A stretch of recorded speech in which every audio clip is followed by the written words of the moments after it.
Munshiganj launch ঘাটে অবস্থান করছি। দেখতে পাচ্ছেন এমবি রপরপ 7 নৌযানটি 3:30টায় ঢাকা নদীবন্দর থেকে ছেড়ে এখন ঠিক 4:53 মুন্সিগঞ্জ লঞ্চ ঘাটে এসে পৌঁছলো। এখন ঘাটে বার্থিং করে যাত্রী নামাবে এবং চাঁদপুরের যাত্রী নিয়ে চাঁদপুর ঈদগাহ ফেরিঘাটের উদ্দেশ্যে ছেড়ে যাবে এমবি রপরপ 7।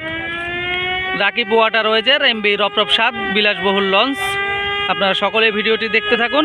নৌযানটি এখন মুন্সিগঞ্জ লঞ্চ ঘাটে ভিড়বে এবং পুনরায় যাত্রী নিয়ে চাঁদপুর ঈদগাহ ফেরিঘাটের উদ্দেশ্যে ছেড়ে যাবে।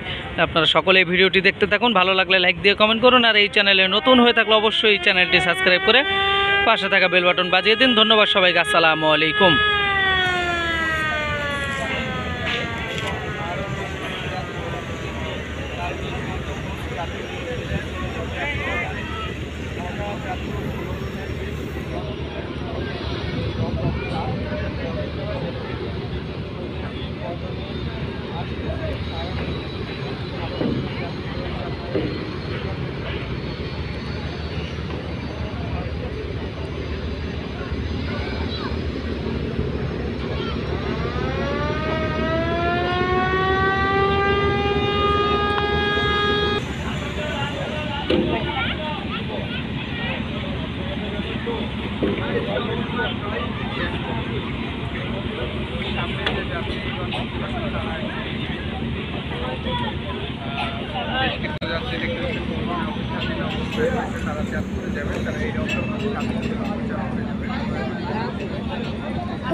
Hey!